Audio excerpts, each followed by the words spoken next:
Hello friends, welcome back to my YouTube channel. बहुत दिनों के बाद आज फिर आपसे रूबरू हो रहा हूँ। आप में से कई सारे सब्सक्राइबर के कमेंट आ रहे थे कि सर इतने दिन हो गए, आखिर वीडियो क्यों नहीं आ रही है। और जो ये क्वेश्चन है ये भी बहुत ही लाजमी था, क्योंकि आप देखते होंगे कि लगातार 2 या 3 दिन में एक वीडियो तो मैं पब्लिश कर ही देता हूँ, लेकिन पिछले 15 दिनों से 20 दिनों से आप देख रहे होंगे कि चैनल पर वीडियो नहीं आ रही है। तो कई सारे जो क्यूरियस सब्सक्राइबर थे उन्होंने तो मुझे क्वेश्चन भी पूछा कि सर क्या हो गया है, वीडियो क्यों नहीं आ रही है। तो दोस्तों, इस वीडियो में आपके इस क्वेश्चन का भी जवाब दूंगा, और साथ ही साथ अगर आपको याद होगा तो इस चैनल पर मैंने एक पोल भी किया था कि आप में से कितने लोग हैं जो कि पेटेंट एजेंट एग्ज़ाम के बारे में जानते हैं, और अगर आप नहीं जानते हैं तो कितने ऐसे लोग हैं जो कि इसके बारे में जानना चाहते हैं। तो आप में से जो व्यूअर्स हैं उन्होंने अच्छा खासा रिस्पॉन्स दिखाया। तो इस वीडियो में इन दोनों ही क्वेश्चन का आपके आंसर करूँगा। तो सबसे पहला जो क्वेश्चन है कि आखिर इतने दिनों से वीडियो क्यों नहीं आ रही थी, तो उसका जो आंसर है वो ये है कि पिछले कुछ दिनों से मैं प्रिपरेशन कर रहा था एक एग्ज़ाम की, जो कि है इंडियन पेटेंट एजेंट। तो वो एग्ज़ाम हो चुका है, 8 मई 2022 को वो एग्ज़ाम हो गया। और जो आपका दूसरा जो क्वेश्चन था जो कि मैंने पोस्ट किया था कि कितने लोग हैं जो कि इंडियन पेटेंट एजेंट एग्ज़ाम के बारे में जानना चाहते हैं, तो आपने काफ़ी अच्छा खासा उसमें रिस्पॉन्स दिया कि हम चाहते हैं इसके बारे में आप एक वीडियो बनाइए। तो अपने एग्ज़ाम एक्सपीरियंस के बारे में भी आपको बताऊंगा, और साथ ही साथ इस एग्ज़ाम के बारे में भी आपको बताऊंगा कि आखिर ये एग्ज़ाम क्या होता है, कौन इसे दे सकता है। और मेरे चैनल पर जो है वो mostly BSc chemistry, MSc chemistry से जुड़े हुए स्टूडेंट काफ़ी ज़्यादा हैं, तो उनके लिए इस एग्ज़ाम की क्या इंपॉर्टेंस होगी, सब कुछ इस वीडियो में डिस्कस करेंगे। तो फ्रेंड्स, 8 मई 2022 को जैसा कि मैंने आपको बताया कि एग्ज़ाम तो हो गया है। पिछले कुछ दिनों से इसकी प्रिपरेशन कर रहा था मैं। एक बहुत ही इंटरेस्टिंग बात इस एग्ज़ाम के बारे में आपको बताता हूं कि इस एग्ज़ाम के लिए नोटिफिकेशन आ चुका था 2020 में, और ये एग्ज़ाम कब हुआ, 2022 में। तो आप देख सकते हैं कि ड्यू टू पैंडेमिक 2 साल ये एग्ज़ाम हो नहीं पाया। 8 मई 2022 को ये एग्ज़ाम हो गया, और काफ़ी समय के बाद मैंने भी एक कॉम्पिटिटिव एग्ज़ाम दिया। तो जो एग्ज़ाम हॉल का जो प्रेशर होता है उसको भी फील किया मैंने कि एग्ज़ाम हॉल में जाने के बाद क्या क्या सिली मिस्टेक्स हम करते हैं, उसको भी मैंने रियलाइज़ किया अगेन, क्योंकि काफ़ी एक लंबा अरसा बीत चुका है जबकि इतना बड़ा कोई कॉम्पिटिटिव एग्ज़ाम मैंने दिया हो। तो काफ़ी अच्छा लगा, और अपना जो एक्सपीरियंस है वो भी आपके साथ शेयर करूँगा, और साथ ही साथ इस एग्ज़ाम के बारे में भी आपको टिप्स दूंगा। तो सबसे पहले अगर मैं बताऊँ तो देखिए friends, Indian patent agent exam जो है वो एक आईपी प्रोफेशनल के लिए बहुत ही वैल्यूएबल एग्ज़ाम होता है। अगर आप इसे क्लियर कर लेते हैं तो आईपी, जिसे हम इंटेलेक्चुअल प्रॉपर्टी कहते हैं, उसकी फील्ड में आप बहुत अच्छा अपना कैरियर बना सकते हैं। तो बहुत सारे जो स्टूडेंट हैं उनका तो ये डाउट होता है कि सर इस एग्ज़ाम के लिए एलिजिबिलिटी क्राइटेरिया क्या होता है।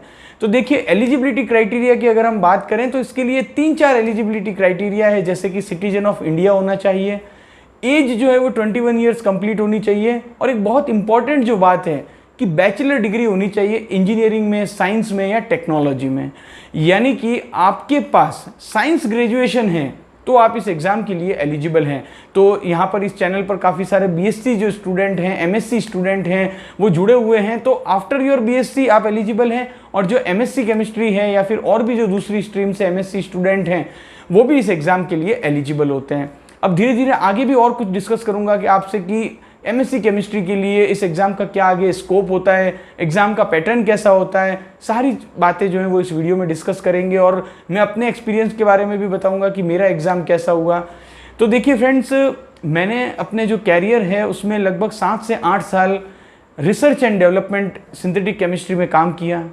उसके बाद मैंने नालसार, जो कि लॉ यूनिवर्सिटी है, वहाँ से पीजी डिप्लोमा किया था इंटेलेक्चुअल प्रॉपर्टी राइट में, और बाद में मुझे अपॉर्चुनिटी मिली इंटेलेक्चुअल प्रॉपर्टी राइट की फील्ड में काम करने की। तो अभी पिछले 2 साल से मैं इंटेलेक्चुअल प्रॉपर्टी राइट्स की फील्ड में काम कर रहा हूँ। आईपी की फील्ड में जब मैंने स्विच किया केमिस्ट्री से, तो यहाँ पर मुझे रियलाइज़ हुआ कि इंडियन पेटेंट एजेंट एक ऐसा एग्ज़ाम होता है जो कि काफ़ी ज़्यादा आपके कैरियर में काफ़ी ज़्यादा बूस्ट ला सकता है अगर आप उस एग्ज़ाम को क्लियर करते हो। तो मैंने भी इंडियन पेटेंट एजेंट एग्ज़ाम के लिए जब 2020 में फॉर्म निकले थे, क्योंकि वही वो टाइम था 2020 जबकि मैं केमिस्ट्री R&D से आईपी में शिफ्ट होने के लिए ट्राई कर रहा था। तो उस दौरान जब मुझे पता लगा तो मैंने भी फॉर्म भरा, और उसके बाद आप सभी जानते हैं कि 2 साल जो सिचुएशन थी उसकी वजह से एग्ज़ाम नहीं हुआ। फाइनली फिर नोटिफिकेशन आया कि 8 मई 2022 को ये एग्ज़ाम होगा। तो फिर मैंने भी इसके लिए प्रिपरेशन स्टार्ट कर दी और लास्ट के जो कुछ दिन थे उसमें मैं आपके लिए वीडियो भी नहीं बना पाया, क्योंकि आप समझ सकते हैं फ्रेंड्स कि 9 to 6 की एक जॉब करने के बाद, फैमिली को मैनेज करने के बाद काफ़ी कम समय बचता है। तो उस समय को मैंने अपनी स्टडी के लिए जो है वो पूरा डिवोट कर दिया और उस समय मैंने पूरा फोकस अपनी स्टडी पर रखा। हालांकि काफ़ी कम समय मिल पाता था, तो जिसकी वजह से मुझे हमेशा एक डर लगा रहता था कि जितनी प्रिपरेशन इस एग्ज़ाम के लिए चाहिए उतनी प्रिपरेशन नहीं हो पा रही है, क्योंकि जब जॉब के बाद और उसके बाद जो घर के रूटीन काम होते हैं उन्हें करने के बाद आप समझ सकते हैं बहुत ही कम समय बच पाता था। लेकिन प्रिपरेशन को कंटिन्यू रखा, और खासकर क्या होता है फ्रेंड्स कि हम हैं साइंस ग्रेजुएट और यहाँ पर इंडियन पेटेंट एजेंट की प्रिपरेशन करने के लिए आपको लॉ पढ़ना पड़ता है। तो यहाँ पर एक बहुत ही इंपॉर्टेंट बात आपको बता दूं कि ऐसे सभी स्टूडेंट जो इंडियन पेटेंट एजेंट की प्रिपरेशन करना चाहते हैं तो उन्हें लॉ की पढ़ाई करने की जैसा ही यहाँ पर एक्सपीरियंस होगा, क्योंकि इंडियन पेटेंट एक्ट 1970 ये आपको एकदम थरली अच्छे से याद होना चाहिए अगर आप इंडियन पेटेंट एजेंट के एग्जाम की प्रिपरेशन करना चाहते हैं। यहाँ पर इंडियन पेटेंट एक्ट जो है उसमें कई सारे सेक्शंस हैं, कई सारे रूल्स हैं, कई सारे फॉर्म हैं और बहुत सारी फीस है जो कि आपको याद करनी पड़ती है। और थरली बिल्कुल आपको जो सारे सेक्शंस हैं वो ऑन टिप्स होने चाहिए, सारे फॉर्म्स जो हैं वो आपको पता होना चाहिए, किस फॉर्म के लिए कितनी फीस है वो पता होना चाहिए और किस सेक्शन से जुड़ा हुआ कौन सा रूल है ये आपको पता होना चाहिए। तो इंडियन पेटेंट एक्ट 1970 अगर आप गूगल पर सर्च करेंगे तो आईपी इंडिया की वेबसाइट पर आपको जो है वो पूरा का पूरा ये जो इंडियन पेटेंट एक्ट है वो मिल जाएगा। कितने सेक्शंस हैं, कितने फॉर्म्स हैं, कितनी फीस है, कितने रूल्स हैं, सारी इंफॉर्मेशन आईपी इंडिया की वेबसाइट पर है।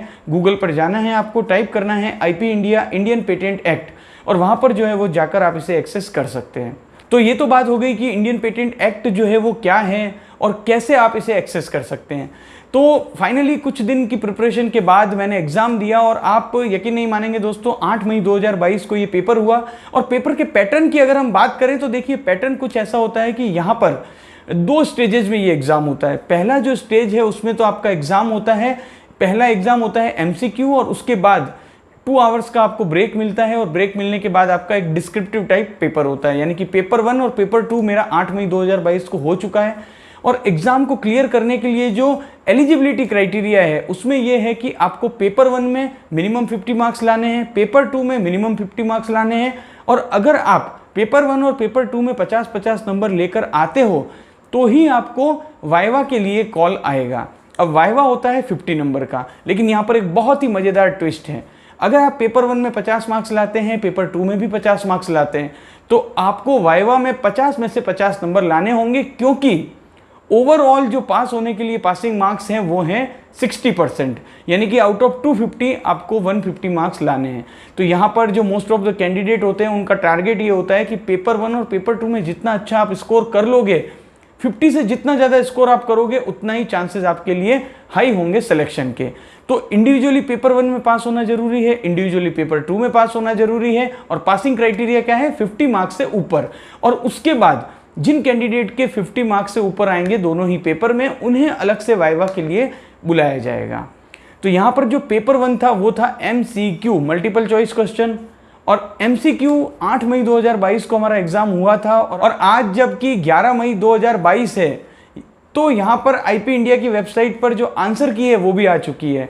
पेपर 1 का मैंने अपना जो स्कोर है वो देख लिया है, आउट ऑफ 100 73 में स्कोर कर रहा हूं। अब देखते हैं कि पेपर 2 का परफॉर्मेंस क्या रहता है। पेपर 2 डिस्क्रिप्टिव टाइप आंसर्स होते हैं तो उसका रिजल्ट आने में टाइम लगेगा। लेकिन एक चीज़ जो कि मैंने रियलाइज़ की कि एग्ज़ाम हॉल का जो प्रेशर है वो काफ़ी ज़्यादा इंपॉर्टेंट होता है आपके सिलेक्शन में, क्योंकि कई सारी ऐसी सिली मिस्टेक्स जो कि मैंने भी की, कई सारे क्वेश्चंस जो कि अब मैं यहाँ पर आकर जब देख रहा हूँ तो लगता है कि ये कैसे गलत हो गए, लेकिन एग्ज़ाम हॉल के प्रेशर ने ये गलती करवा दी। एक चीज़ जो कि मैंने रियलाइज़ की कि कहाँ पर कमी रह रही है, वो कमी थी प्रैक्टिस में। तो मैं आप सभी स्टूडेंट को जो कि इस वीडियो को देख रहे हैं, आप चाहे किसी भी कॉम्पिटिटिव एग्जाम की प्रिपरेशन कर रहे हैं, आप चाहे CSIR नेट की प्रिपरेशन कर रहे हैं, आप चाहे IIT JAM की प्रिपरेशन कर रहे हैं, एक चीज़ जो कि मैं आप सभी को कहना चाहूँगा कि आप जो है वो एग्ज़ाम सेंट्रिक प्रिपरेशन करिए। जितने ज़्यादा क्वेश्चन पेपर को सॉल्व करेंगे, कोई भी एग्ज़ाम की प्रिपरेशन आप करते हैं, सपोज कीजिए कि आपका जो एग्ज़ाम ड्यूरेशन है वो 3 आवर्स है। जब आपकी प्रिपरेशन अच्छे से हो जाती है तो पिछले कुछ सालों के क्वेश्चन पेपर को लीजिए और 3 आवर्स में बिना किसी किताब को देखे हुए, बिना किसी असिस्टेंस के आप उस पेपर को कितना सॉल्व कर पाते हैं, कितना इफेक्टिवली सॉल्व कर पाते हैं, ये बहुत ज़्यादा इंपॉर्टेंट है। इस बात को मैंने रियलाइज़ किया एग्ज़ाम हॉल में, क्योंकि एग्ज़ाम हॉल में कई सारी ऐसी सिली मिस्टेक्स हो गई। हालांकि पेपर 1 में 100 में से 73 मार्क्स आए हैं, लेकिन इससे अच्छी परफॉर्मेंस हो सकती थी। अब देखते हैं कि पेपर 2 में क्या होगा, क्योंकि पेपर 2 जो था वो डिस्क्रिप्टिव टाइप था और उसमें इतना ज़्यादा लिखना होता है। अब पेपर 2 में क्या मार्क्स आते हैं वो देखना होगा, क्योंकि पेपर 2 में अगर 50 मार्क्स से ऊपर नहीं आते हैं तो वाइवा के लिए यहाँ पर कॉल नहीं आएगा। तो पेपर 2 में जो एक चीज़ मैंने रियलाइज़ की कि पेपर 2 था डिस्क्रिप्टिव टाइप, यानी कि आपको लिखना है। और अब इतने सालों से जॉब में आने के बाद लिखने की प्रैक्टिस बहुत कम हो गई है। इसी वजह से एग्ज़ाम हॉल में जितनी स्पीड से लिखना था, जितना एक्यूरेसी से लिखना था, वो हो नहीं पाया। और यहाँ पर जब मैं प्रिपरेशन कर भी रहा था तो उस समय भी इतनी ज़्यादा मैंने डिस्क्रिप्टिव टाइप आंसर लिखने की प्रैक्टिस नहीं की, जो कि मुझे रियलाइज़ हुआ कि एग्ज़ाम हॉल में इससे काफ़ी ज़्यादा फ़र्क पड़ा। और इवन जब 3 आवर्स का जो पेपर था डिस्क्रिप्टिव टाइप, उसमें कई सारे ऐसे क्वेश्चंस थे जो कि मैं अटेंड ही नहीं कर पाया। तो ये कुछ ऐसी लर्निंग्स है जो कि मुझे मिली। और अगर इस बार सिलेक्शन नहीं हो पाया तो जब भी अब नेक्स्ट टाइम वापस फॉर्म निकलेगा तो उस समय इस एग्ज़ाम को जब अगर दूंगा तो ये सारी गलतियों की रिवीजन ना हो, वो हमेशा मैं कोशिश करूँगा। अब आप में से बहुत सारे स्टूडेंट जो कि इंडियन पेटेंट एजेंट एग्ज़ाम के बारे में जब आपने सुना तो आप सोच रहे होंगे कि क्या इस एग्ज़ाम को क्लियर करने के बाद हमें डायरेक्टली कोई गवर्नमेंट जॉब मिलती है। तो यहाँ पर मेरा जो आंसर है वो है नो। आपको कोई भी गवर्नमेंट जॉब डायरेक्टली नहीं मिलती है, लेकिन इस एग्ज़ाम की इंपॉर्टेंस ये है कि अगर आप एक साइंस ग्रेजुएट हैं, आप बीएससी हैं, एमएससी हैं, बीएससी के लिए तो मैं यही कहूँगा कि एटलीस्ट उनके लिए मास्टर डिग्री का होना तो ज़रूरी है अगर वो आईपी की फील्ड में अच्छा कैरियर बनाना चाहते हैं। लेकिन जो एमएससी केमिस्ट्री होल्डर स्टूडेंट हैं या फिर पीएचडी केमिस्ट्री हैं, इसके अलावा भी डिफरेंट साइंस ग्रेजुएट्स हैं, उन सभी के लिए अगर वो इंडियन पेटेंट एजेंट एग्ज़ाम को क्वालिफाई होते हैं तो आपके लिए इंटेलेक्चुअल प्रॉपर्टी राइट्स की जो फील्ड है उसमें बहुत अच्छी अच्छी अपॉर्चुनिटीज़ जो है वो क्रिएट हो जाती है। बहुत सारे ऐसे स्टूडेंट होते हैं जो कि after MSc chemistry lab related work नहीं करना चाहते हैं, वो चाहते हैं कि कोई दूसरा मैनेजमेंट जैसा कुछ जो कैरियर है वो हम बनाएं।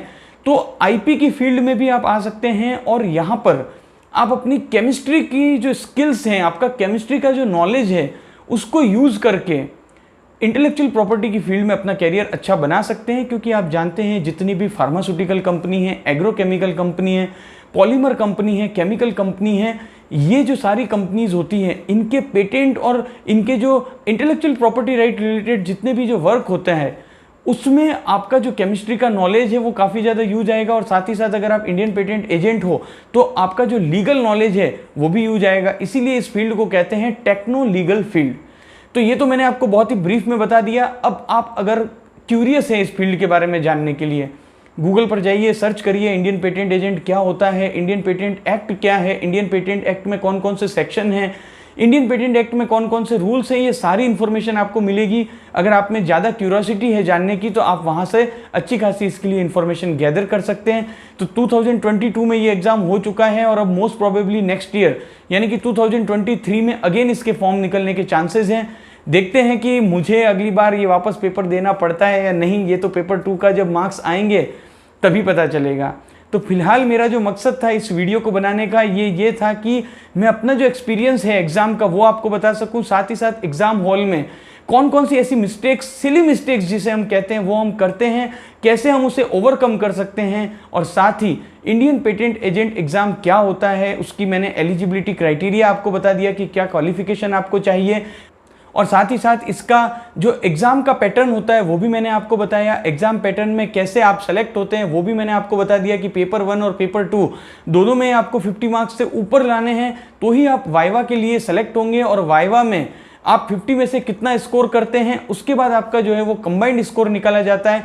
100 मार्क्स के 2 पेपर होते हैं, यानी कि 200 मार्क्स और 50 मार्क्स का होता है वाइवा। तो 250 में से आपको 150 मार्क्स अगर आ जाते हैं तो आप इंडियन पेटेंट एजेंट बन जाते हैं। तो यही जो है वो इस वीडियो को मेरा बनाने का मकसद था कि बहुत सारे स्टूडेंट हैं जो कि इंडियन पेटेंट एजेंट के बारे में जानना चाहते थे, तो उन्हें काफ़ी कुछ क्लैरिटी इस वीडियो को देखने के बाद मिली होगी। इसके बाद भी और डिटेल जानना चाहते हो तो गूगल करिए। खुद की क्यूरियोसिटी अगर आप में है तो आप जितना उस चीज़ के बारे में गूगल करेंगे, जितनी इन्फॉर्मेशन इकट्ठी करेंगे, आपको नई नई बातें पता चलेगी। साथ ही अगर आपके मन में कोई और डाउट है तो आप मुझे नीचे कमेंट करके बता सकते हैं। इस वीडियो को देखने के लिए बहुत बहुत धन्यवाद। इसे अपने फ्रेंड्स के साथ भी ज़रूर शेयर करिएगा। Thank you.